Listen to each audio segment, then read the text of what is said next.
This episode of the Tony Robbins Podcast is brought to you by Tony Robbins Results Coaching. Are you ready to experience an extraordinary quality of life? Or maybe you're already doing well, but you know you can take your life to a whole new level. To do that, you have to set yourself up to win. You need a process, a way to consistently grow and produce the results that you need. That's what a Tony Robbins Results Coach can do for you. Whatever area in your life you want to change, your relationship, your health, your career, or your business, coaching is one of the most valuable tools you can have. It's an investment in yourself, and it can yield some of the highest returns. Tony Robbins Results Coaches are hand-selected and trained by the master of coaching, Tony Robbins himself, to have the skills that will empower you with supreme focus, powerful insight, and the accountability needed to achieve everything you've ever dreamed. To help you get started, Tony is offering podcast listeners a free results coaching strategy session with one of his top coaches. It's a $200 value, and you're getting it for free. Visit TonyRobbins.com/results. Schedule that free session today.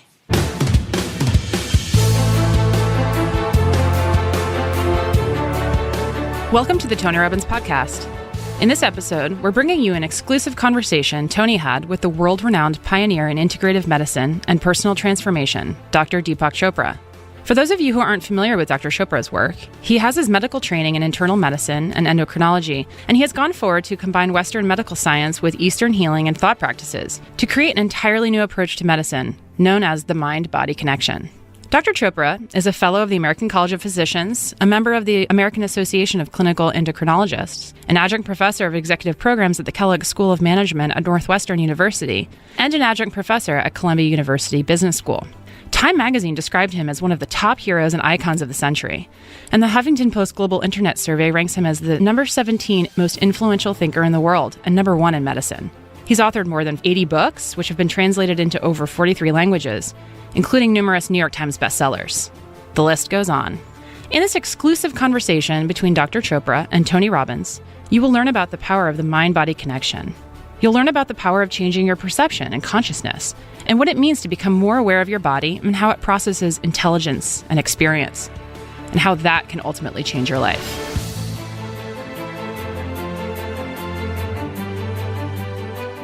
I am extremely excited to be sitting across the desk here from a gentleman who I've respected for many years. His name is Dr. Deepak Chopra. Dr. Chopra has a pretty phenomenal history, and many of you who have been with me throughout the years know how strongly I feel about the power of physiology to shape human emotion, human behavior, and ultimately our destiny, and the choices that we have to make along the way rather than giving the responsibility to somebody else. So to be with Deepak Chopra, I just want you to know this man, I believe, is one of the living masters in being able to teach people the fundamentals of what reality really is, beyond the physical body, what really shapes our lives. So it's really a privilege to be with you, Deepak. It's a privilege to meet you, Tony. I've admired you for a long time. Well, thank you. We're here in Lancaster, Massachusetts, and we're at the Ayurvedic Center, Health Center here. And I think maybe what we could do is start out by just giving people a little bit of your background. You have a very traditional medical background, and yet now you're considered by most to be, I think, the foremost expert in the area of understanding mind-body medicine or psychoneuroimmunology. Why don't you give us a little background? Where did the shift happen for you? The shift happened a while after I had been in practice. I was an academic to start with. I was teaching at Boston University School of Medicine and at Tufts, and for a while at Harvard, and that part was so exciting from an intellectual point of view and so challenging that I was very happy doing that. But when I really started going into practice and seeing patients, I found that the academic intellectual challenges, exciting as they were, really had very little to do with how people got well. Yes. I was sitting there spending all my day writing prescriptions, and at the end of the day I would feel that I had been a legal drug pusher, because what was I doing? I was writing prescriptions for tranquilizers, sleeping pills, and antibiotics. If I ever told my patients, listen, maybe if you stop smoking or cut down on your alcohol or changed your weight, perhaps we could wean you off some of these drugs, And they'd say, well, doc, my mother-in-law says the same thing. She doesn't charge me $50. How do I do it? And if you look back, you realize that medicine perhaps has all the answers, but it doesn't have the technologies to make people want to change. Yes. Or even if they want to change, doesn't have the technologies to show them how to change. Yes. It was very frustrating. So it was my unhappiness that led me out from what I was doing. Pain drove you to something. Yes, pain. So what was the evolution of it then for you? Where did you begin to look? You were born in India, correct? Right. And so was your experience, your exposure to Ayurvedic medicine back then, were you going back to your roots? What triggered you to go there for the answers? Or did you start out there? No, actually I had a background in India, and some of it was a distorted perception of what Ayurveda was. I used to think of it as some kind of folklore or folk medicine with a lot of herbology, but nothing more to it. In 1980, I started practicing transcendental meditation. In 1985, I was at a medical conference, and Maharishi was there in Washington. And after the conference, he sort of asked me to come to his room, which I did out of politeness more than anything else, because I wasn't interested in anything that had to do with quote-unquote mysticism. Yes. And I found him to be a very practical man. And we talked for a while, and he said to me that I should look, with my background in medicine, I should look into Ayurveda. I was polite enough to say that I would, but I didn't mean to. I left the meeting, and I went to the airport to go home. And at the airport, I met an old friend of mine from medical school, and he handed me a book. He said, "This is about Ayurveda. Maybe you find it interesting." So I said, "There's some message here." Yes. I read the book. It was fascinating. I went back to Maharishi. I said, "Send me to India. Let me meet all the people who are experts in it. I really want to get into this." And I did. Wow. Now, at that time, were you the chief of staff at New England? Yes, I was. They must have thought you were crazy. Yes, I was. And initially, the response was, yes, that I was off the wall. My partners didn't know what I was up to. Some of them were even embarrassed about all the things I was engaged in. But I didn't care anymore. You're on a mission. I was on the mission, yeah. Now, what began to make you believe that you really have found some answers here beyond your traditional medical training? For one thing, I was able to influence people in a way I had never been able to do it. I was able to make them lose weight or stop smoking or give up alcohol, to make them want to be healthy. And then I started seeing some dramatic remissions in chronic illness. I'd have patients come here, for example, and they'd be taking 15 medicines, about 10 for their problem and 5 for the side effects from the medicines that they were taking. And within a week or two, we'd have them off everything, and they didn't have this problem anymore. They'd have bronchial asthma for 15 years, and now they don't have it anymore. Or they've been taking drugs for arthritis for 10, 15 years. And it's not there anymore. And then when we started seeing occasionally a dramatic remission and somebody would say cancer, you start thinking, what's really happening here? Are we really, we've missed out on perhaps a few billion years of learning experience, because the human body, as it turns out, is an exquisite pharmacy. It makes every drug that Hoffmann-La Roche makes and more. Better quality. Better quality, the right dose, the right target organ, no side effects. Cheaper. You have access to it, and all the instructions are there in the packaging. Yes. So I said, and it's evolved over billions of years of evolutionary time. All the mistakes, you can make the precise antibody for pneumococcus because some ancestor a few 100,000 years ago perfected that technique, and you have it inside your body. In your DNA. In your DNA. So why not use this huge library of information? So what prevents us from doing that? Interference.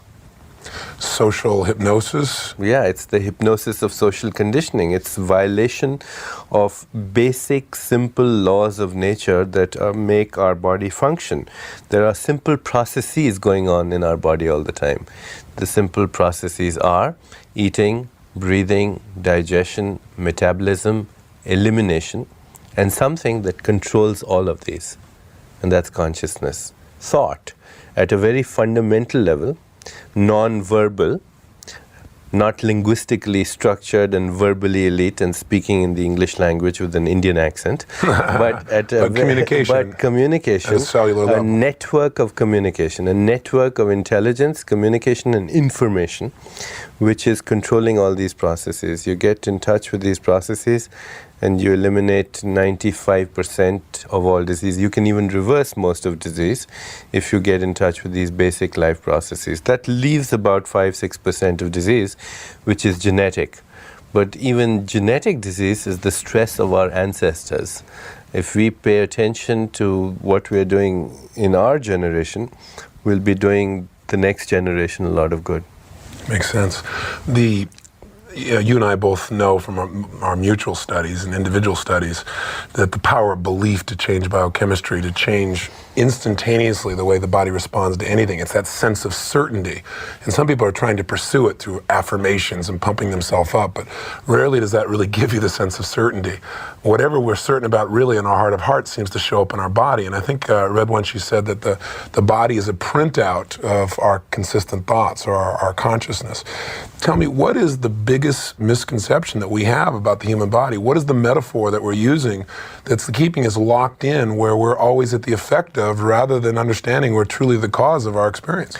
The biggest mistake is that we are steeped in the superstition of materialism. The superstition of materialism says that this world is made up of physical objects in space and time, and if there is such a thing as thought or consciousness, then it's the epiphenomenon of matter. In other words, if I have thoughts and feelings and emotions and desires and instincts and drives and likes and dislikes and passions and hatred, if I believe in God or heaven or hell or salvation or damnation or communism or feminism, all these things occur because there's the dance of molecules in my body. That biochemical reactions somehow produce the epiphenomenon that we call thought. That we are physical machines that have learned how to think. Well, in fact, it's probably the other way around. Not probably, surely the other way around. We are thoughts that have learned how to create the physical machine. We are impulses of intelligence in a larger universe of intelligence. This is a thinking universe. We are impulses of intelligence in a larger void of intelligence that have learned how to create physical matter. We create the mind. We are not the mind. We create the mind. We create the body. And through our body and our mind, we ultimately create the experience of the world. By itself, the world is just quantum soup. It's a radically ambiguous, ceaselessly flowing field of all possibilities. And out of that field of all possibilities, we can create anything we want. We're like King Midas. Only he knew only how to create gold. Everything he touched turned into gold. We can create anything we want. Greater level of choice. Infinite choices. Yes. Tell me, what is the body? If you went to a physicist, a really first-class physicist, and asked her, what's the real... Asked her, I like that. Asked her, what's the real nature of the physical body? She might say, if you could look at it, not through the artifact of sensory experience, then you'd see, which is, the superstition that what I can see and touch and taste and smell is the way things only are. That's wrong. After all, my senses tell me that the earth is flat, and nobody believes that anymore. The senses tell us that the ground we're standing on is stationary, and we know it's spinning at dizzying speeds. Or the light we see in the sky at night is still there when it may be gone millions of years ago. Exactly. Yes. So forget the superstition of materialism and begin to see things as they really are. Well, the physicist would tell you that the body is a dynamic field of energy, information, and intelligence that's constantly renewing itself in every second of its existence. That you, in fact, make a new body once a year. that even this moment you have 1 million atoms in your body that were once in the body of Christ or Buddha or Genghis Khan or Leonardo da Vinci or Saddam Hussein for that matter. That your physical body is a river of intelligence and information. 98% of all the atoms come and go in less than 1 year. You make a new skin once a month, a new skeleton every 3 months, a new stomach lining every 5 days. Even the brain cells that you think with as carbon, hydrogen, nitrogen, and oxygen, they weren't there 1 year ago. And the DNA, the genetic material, which holds millions of years of information, the actual raw material, the carbon and hydrogen and oxygen, comes and goes like migratory birds every 6 weeks. So let me ask you a question. Somebody has cancer, and the first thing that the average person does, obviously, is immediately respond with horror, with fear. They immediately are told by their doctor they have so much time to live, or they have so much percentage of chance of living. They now think to themselves, I have this thing in my body I've got to get rid of. What you're saying is that thing in their body they call tumor is not going to be the same tumor a year from now. Is that true? It's true. If I look at an X-ray and see a tumor and I compare it with the tumor from 6 months ago, am I really looking at the same tumor? The answer is, on the material level, no. Every single atom of carbon, of hydrogen, of oxygen, of nitrogen that makes up this tumor is not the same, is different from the tumor 6 months ago because of the rapid changeover. Right. However, because the underlying quantum mechanical framework is the same, in other words, the cellular memory is the same, or the underlying physiological processes at a non-material level are the same, it keeps coming back the same way. It's like if I had the ability to change every brick in this building once a year, but I'm stuck with the notion this is the only way to do it, I'd get the same looking building every time. If I want to get rid of this tumor, I have to exorcise the ghost of this tumor.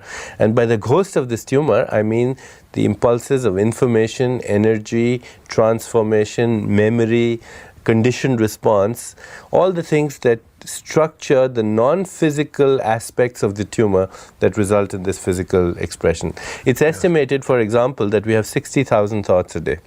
That's not surprising. The disconcerting thing is that most people, 95% of the thoughts they have today are the ones they had yesterday. So we become bundles of conditioned reflexes and responses constantly being triggered by people and circumstance into very predictable biochemical outcomes, behavioral outcomes, and ultimately physical outcomes. So, the body turns over 6 billion cells a day. 1% of these are mutations. So everybody's body has cancer cells all the time. That's right. But we get rid of them every day.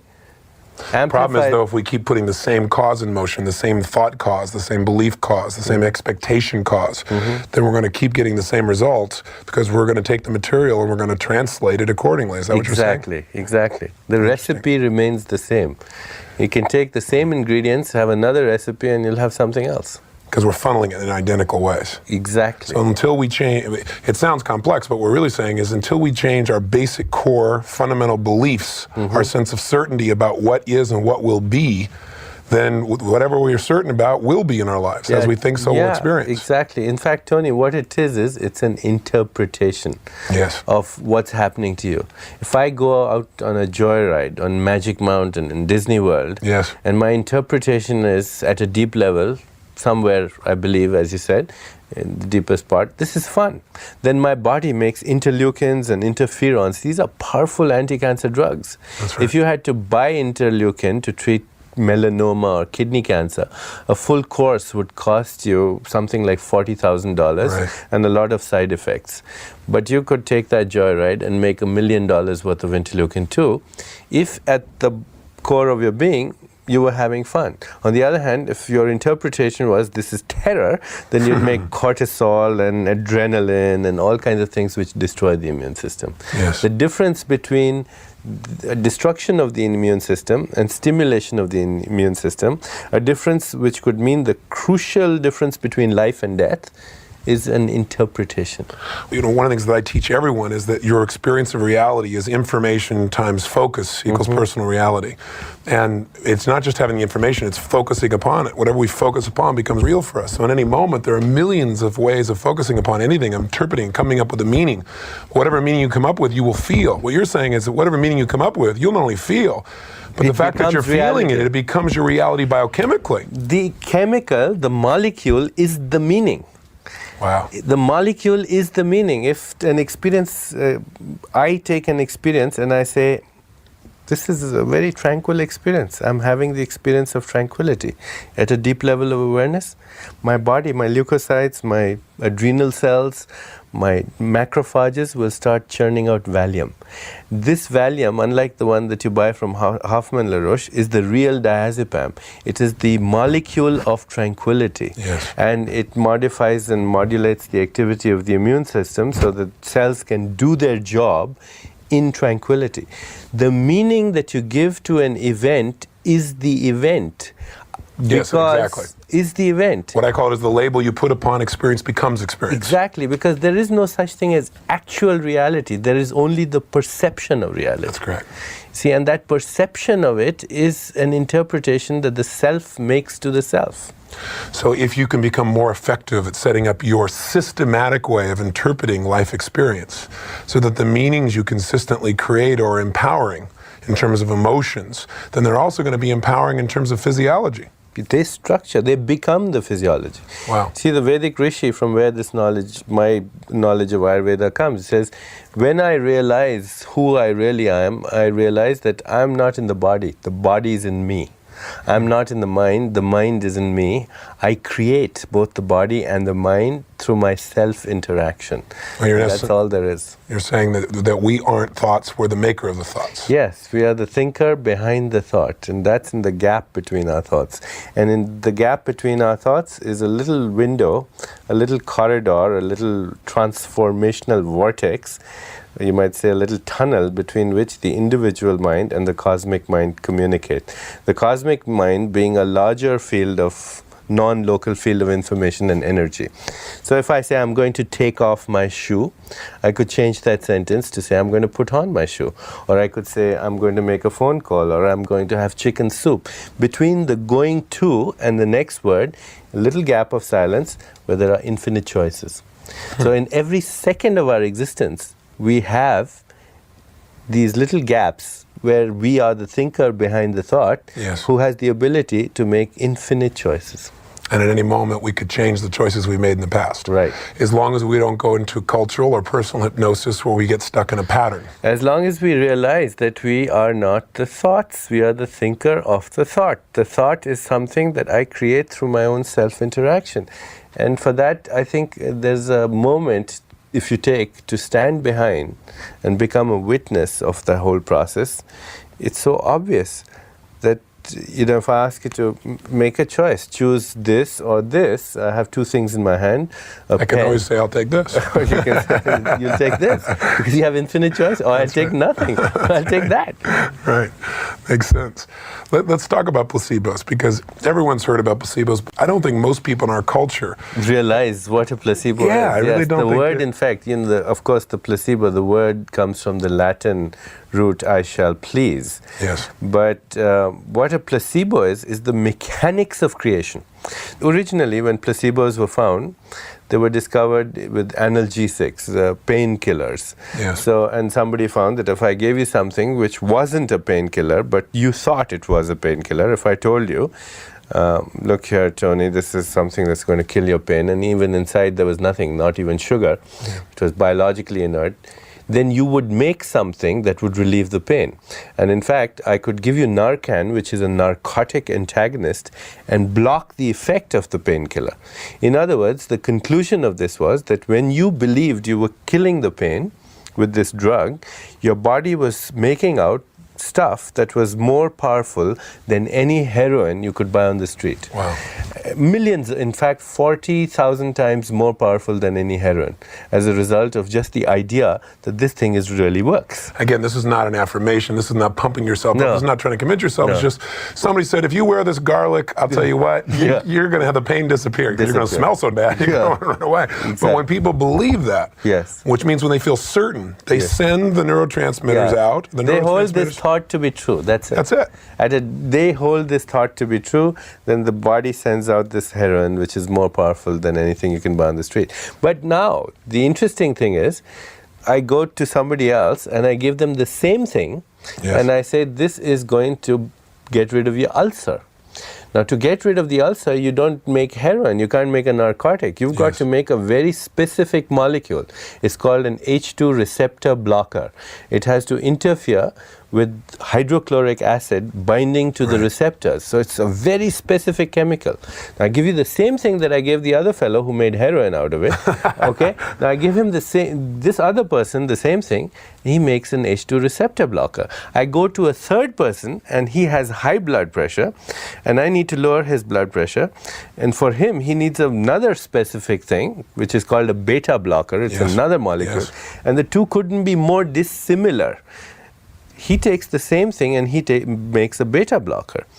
Placebos work in cancer. You can go to somebody and you can say, well, this is a very effective chemotherapeutic drug. Not only will the cancer respond, but because they think it's chemotherapy, their hair will start falling out. Yes. They'll develop bleeding in the gums, Yes, and their I've read some of the platelet studies. counts will also drop. Yes. So in each case, what you're doing is you're taking a belief, which is a thought, which you hold to be true, and converting it into a very specific molecule. A biochemical reality in your body immediately. Completely different printout. So in essence, what you're saying then is, if we could just get control of our sense of certainty, that internal notion, as I think you call it, where we actually were the director of it, which we really are anyway. Yeah. We stop seducing ourselves or allowing others to be the director of our own thoughts. We can create any chemical we need to heal our bodies, and is what I'm hearing you say. Is that true? Yeah, because we are the makers of our bodies. You go to a deeper level in your awareness and you end up discovering that, in fact, you do create even the molecules of your body in every Yes. second of your existence. Yes, very powerful. Let's talk about nocebos, because just as a belief that something is going to heal your body can cause you to create the chemicals to make yourself healthy, the belief that something is going to destroy your body can create an equal challenge, can it because not? you see, nocebos are the opposite of placebos. And in Australia, for example, there's an Aborigine culture where if you don't like somebody, you can go to the local witch doctor. And the local witch doctor will give you a little stick, and he says, point the stick at the person that you don't like, and that'll take care of him. And so the person goes, takes the stick and points at the person that he doesn't like, and after a while that person starts throwing up, starts having vomiting, and loses their appetite. They get emaciated, and within 1 week they're dead. See the effect of that idea, the word itself. There's an ancient expression, and first there was the word, and the word was made into flesh. Well, in today's scientific terminology, we can say first there was the quantum event, and that was made into the neuropeptide. But the fact is, that impulse of information literally translates into a space-time event, and that space-time event is a molecule in your body. So the word cancer is a nocebo. I say, Mrs. Smith, you have this breast cancer, it's metastasized to your lungs and bones, and you have only 3 months to live. Now, if she is a believer and she's simple, then she'll take that information and translate it into that reality. When you say she's simple, you mean that she just accepts the doctor as knowing She what accepts the doctor. She has relinquished her power to the words that come out from her doctor. And who's a very caring man, and teaching what was taught him. Yes. Right. But see, the statistics, what we call medical statistics, could be collective nocebos. Yes. They could be collective nocebos. I have read something in a certain manual, a scientific manual, and the scientific paper says, in this particular disease, lung cancer, the mortality is 90% in 6 months. Now, I have no way of knowing when a patient walks into my office in which category he falls. or she falls. She could easily be in the 10%. But because I have this statistic which I read, I reinforce it. 90% chances are that you won't recover. Now, the poor fellow has gotten the wrong information because he could easily be in the 10%. In fact, maybe if we all started not employing these statistics, maybe the percentage would change. They would change. Yes. Because what the statistics are, a collective nocebo response. Powerful. Now, I remember you quoted in one of your books a study where they took, I believe it was rats, and they used camphor. And right. Why don't you share that study? That was very fascinating. Well, they took rats and they gave them injections of a chemical called poly-IC, which is an immunostimulant. It stimulates the immune system.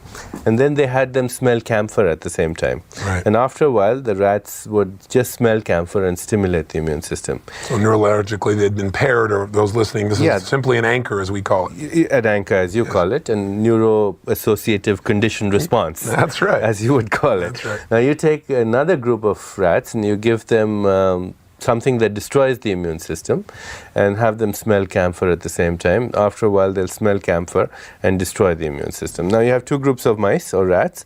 In one group, if you expose them to pneumococci, they get pneumonia and die of it in a few days. If you give them carcinogens, they get cancer and die of it in a few weeks. Nothing happens in the others. The crucial difference between survival and death in these mice is the interpretation of a memory that they have linked to a stimulus. And again, I think the reason I brought this example up is this is not a conscious memory, as most people think in terms of consciousness, in terms of linguistics or communication. This is a neuroassociation, as we would call it. Yes, but it's not only a it's a cellular association. Yes, I understand. Because the whole body is at the deepest level. At the deepest level. Yeah. Because when I first started doing my work, one of the things I started to experiment with was taking people who had allergies and saying, listen, we've done this anchoring where you change what your nervous system associates to something, or probably more accurately, what your cells associate to something. We've done that with emotions. You think of your boss, and we should have had to condition it now so that instead of feeling this pain and worry or upset or anger or resentment, or automatically now you feel good. You don't have to think about it, it's automatic. Let's try this with your allergy. And I'll never forget, think of a time when you really absolutely felt vital physically, where you could just storm through anything, where you felt like nothing could stop you. And I would create a series of anchors where I could just touch them, for example, and bam, just like the camphor, they felt immediately incredible. They were firing off biochemistry. I wasn't familiar with that level. I just knew what I could see physiologically in terms of their posture and their breathing. Then I'd say, okay, now we're going to bring this, element in. And we did a variety of things, cat hair and so forth. People had those types of responses. We would fire off the anchor, expose them, cat fire off. Pretty soon, cat hair made them feel great. They weren't sneezing. They didn't have the response. And when I first started telling people about it, they said, oh, this is anecdotal. But what I'm beginning to see now more and more, that this is, as you say, not just neurological, but at a deeper level. This is at a cellular level that we're conditioning ourselves in how to respond. Yeah, and the cells are nothing other than fields of information. And those fields of information are nothing but self-interpretations. That's all they are. In fact, I'm sure you know of this condition called multiple personality syndrome, where a person may be diabetic and go into a diabetic coma in one personality, and another personality, they don't have diabetes, where they have arthritis or something else. So their whole physiology changes. We take the same knowledge that you are talking of in terms of neuroassociative conditioning, and we use things like aromatherapy and condition, for example, a person to respond to the memory of a certain smell and teach them at the same time to slow their heart rate or get rid of the ulcer. Wow. So next time they have their ulcer pain, all they have to do is take a little bit of that smell, apply it over their upper lip, and the pain goes away. Or you have hypertension, you just do it and the blood pressure falls. Wow. So it's very effective. That's exciting. Well, as you know, I'm sure olfactory is the most profound in terms of altering state of all the five senses, and it's the deepest, I believe. Doesn't your nose develop before your brain develops as a fetus? In fact, the nose, the olfactory bulbs are the hypothalamus. They're extensions of the hypothalamus, which is also called the brain's brain. And it controls emotion, memory, autonomic function, which is all the things that are happening spontaneously in the body, or we think they are happening spontaneously. These things, along with memory, are very closely, intimately linked. And behavior, of course, is an outcome of all that. Of course. Well, I've been working at the grossest level called behavior. You've been working at the cellular level. I'm impressed. Well, it's the same thing, actually. Yes, well, they're completely tied. There's no doubt. Well, I remember reading, I thought a nice phrase, I may be paraphrasing it, but you said, nothing happens in the mind, nothing happens without it happening in the body, I believe is what you said, something to that level. And I think most people just don't realize that when they let themselves just go behaviorally, or let themselves just go emotionally, that they're really letting themselves go biochemically. Right. See, the thing is, we still have this idea that the mind and the body are two different things, but they're not. Yes. The body is a mind. In fact, the new terminology is body-mind. Right. And the body at a cellular level, go beyond the cells, you end up with molecules. Go a little beyond the molecules, you end up with atoms. You see, these atoms aren't material objects, they're particles. And the particles aren't material objects either. They're fluctuations of energy and information in a huge void of energy and information. So you get to so far beyond the facade of molecules, and you start ending up with a cloud of nothing. And you go beyond that cloud of nothing, and then you're left with absolutely nothing. But this absolutely nothing is the essential. That's what the something is. The essential raw material of the universe is non-material. The essential stuff of the universe is non-stuff, but it's not just non-stuff, it's thinking non-stuff. Because out of its own nature, it creates everything.